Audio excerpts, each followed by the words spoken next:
बिस्मिल्लाह अर्रहमान अर्रहीम। मेरे दोस्तों, ये तौबा गुनाहों का तरियाक ये मज़मून चल रहा है। इस सारे वीडियो में इनके मुतालिक बातें होती हैं, तो आप तफसील से इंशाअल्लाह नंबर वाइज वीडियो देखा करें तो आपको इसका रबत मालूम हो जाएगा।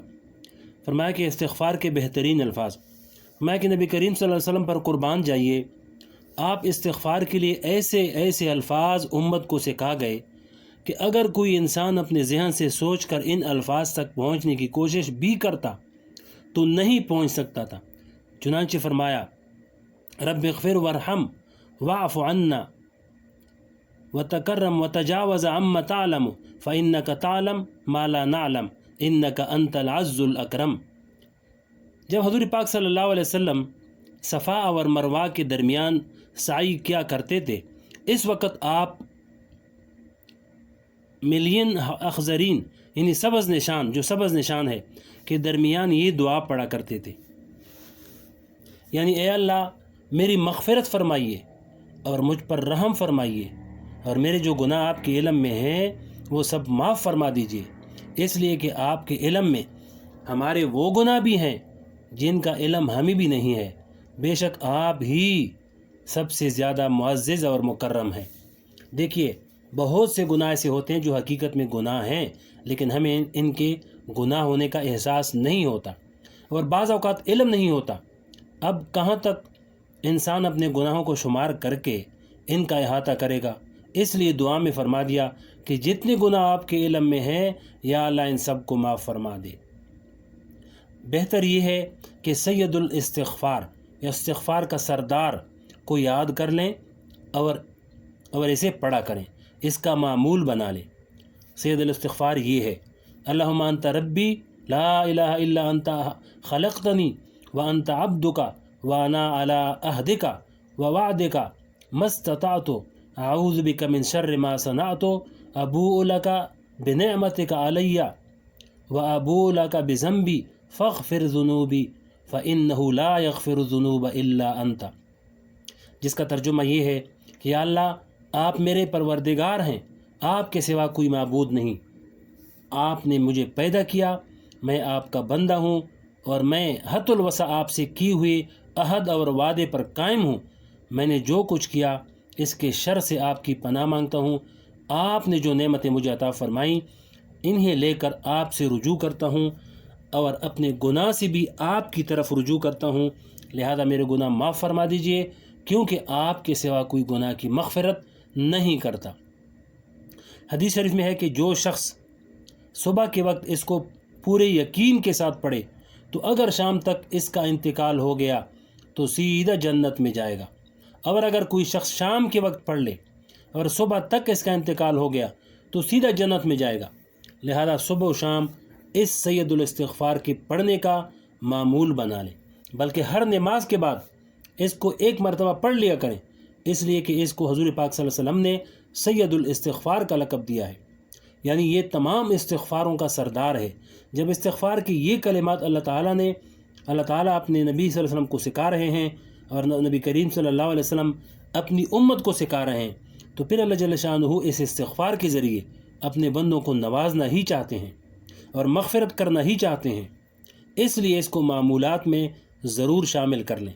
अगर चाहें तो इस्तिग़फ़ार के मुख़्तसर अल्फाज भी याद कर लें, वो ये हैं, अस्तग़फ़िरुल्लाह रब्बी मिन कुल्लि ज़ंबिन व अतूबु इलैह।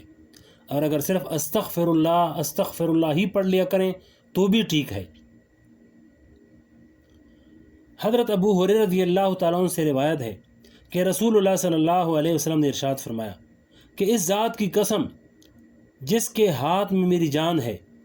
हुज़ूर पाक सल्लल्लाहु अलैहि वसल्लम को जब कोई बात ज़ोर देकर ताकीद और एहतिमाम के साथ बयान करनी मकसूद होती तो कसम खाकर वो बात बयान फरमाते, और कसम में भी ये अल्फाज फरमाते कि इस ज़ात की कसम जिसके हाथ में मेरी जान है, अगर तुम बिल्कुल गुनाह ना करो तो अल्लाह जल्ल शानुहु तुम्हारा वजूद ख़त्म कर देंगे और ऐसे लोगों को पैदा करें जो गुनाह करें और फिर इस्तिग़फ़ार करें, और फिर अल्लाह जल्ल शानुहु इनकी मग़फ़िरत फरमा दे।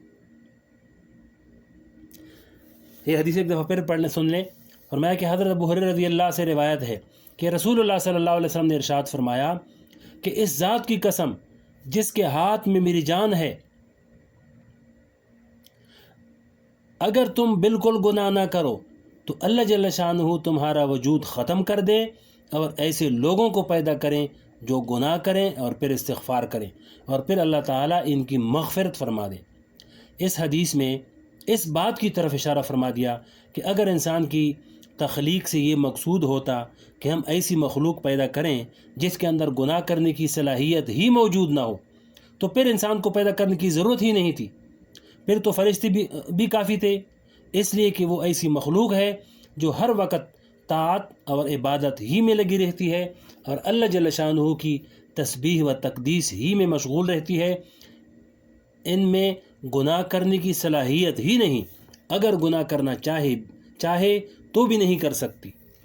لیکن انسان ایک ایسی مخلوق ہے جس میں اللہ جل شانہ نے نیکی اور گناہ دونوں کی صلاحیت اور طاقت رکھی ہے، اور پیش نظر یہ تھا کہ انسان میں گناہوں کی صلاحیت ہونے کے باوجود وہ گناہوں سے پرہیز کرے، اور اگر کبھی کوئی گناہ ہو جائے تو فوراً استغفار کرے۔ اب اگر انسان یہ عمل نہ کرے تو اس کے پیدا کرنے کی کیا ضرورت تھی؟ پھر تو فرشتے ہی کافی تھے۔ چنانچہ جب آدم علیہ السلام کو پیدا کیا جا رہا تھا تو فرشتوں نے یہی کہا تھا کہ آپ کون سی مخلوق پیدا فرما رہے ہیں جو زمین پر خون ریزی کرے گی، فساد مچائے گی، اور ہم آپ کی تسبیح و تقدیس میں دن رات لگے رہتے ہیں۔ تو اللہ جل شانہ نے ان کے جواب میں فرمایا، انی اعلم ما لا تعلمون، میں وہ باتیں جانتا ہوں جو تم نہیں جانتے، اس لیے کہ گناہ کی صلاحیت ہونے کے باوجود جب یہ مخلوق گناہوں سے اجتناب کرے گی تو یہ تم سے بھی آگے بڑھ جائے گی، اس لیے کہ تم جو گناہوں سے بچ رہے ہو اس میں تمہارا کوئی کمال نہیں، کیونکہ تمہارے اندر گناہ کرنے کی صلاحیت اور طاقت ہی نہیں۔ مثلا ایک نابینا شخص ہے، اس کو کچھ دکھائی نہیں دیتا، اگر وہ کسی غیر محرم کو نہ دیکھے یا فلم نہ دیکھے، فحش قسم کی تصویر نہ دیکھے، تو اس میں اس کا کیا کمال ہے؟ اس لیے کہ اس کے اندر دیکھنے کی صلاحیت ہی نہیں ہے، وہ اگر دیکھنا بھی چاہے تو نہیں دیکھ سکتا۔ لیکن ایک شخص وہ ہے جس کی بینائی کامل ہے، ہر چیز دیکھنے کی صلاحیت رکھتا ہے، اور اس کے دل میں خواہشات، امنگیں اور شوق بھی موجود ہے، لیکن اس سارے شوق اور امنگوں کے باوجود وہ اللہ کا بندہ ہونے کا تصور کر کے اپنی آنکھوں کو غلط جگہ پڑنے سے بچاتا ہے۔ یہ وہ مقام ہے جس پر اللہ جل شانہ نے جنت دینے کا وعدہ کیا ہے۔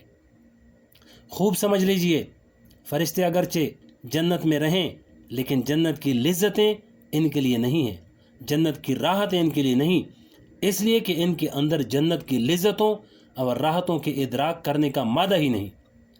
جنت کی لذت اللہ جل شانہ نے اسی مخلوق کے لیے پیدا فرمائی ہے جس کے اندر گناہ کی بھی صلاحیت موجود ہے اور نیکی کی بھی صلاحیت موجود ہے۔ اللہ جل شانہ کی حکمت بالغہ اور آپ کی مشیت میں کون دخل اندازی کر سکتا ہے؟ اس نے اپنی حکمت بالغہ ہی سے سارا جہان اس لیے پیدا فرمایا تاکہ اس جہان کے اندر ایسا انسان تخلیق کریں جس کے اندر گناہ کرنے کی بھی صلاحیت ہو، اور پھر وہ گناہ سے روکے، اور اگر کبھی بھول چوک اور بشریت کے تقاضے سے کوئی گناہ ہو جائے تو فوراً وہ استغفار کرے، اور اس استغفار کرنے کے نتیجے میں وہ انسان اللہ جل شانہ کی غفاری کا، اس کی ستاری کا اور اس کے غفور الرحیم ہونے کا مورد بنتا ہے۔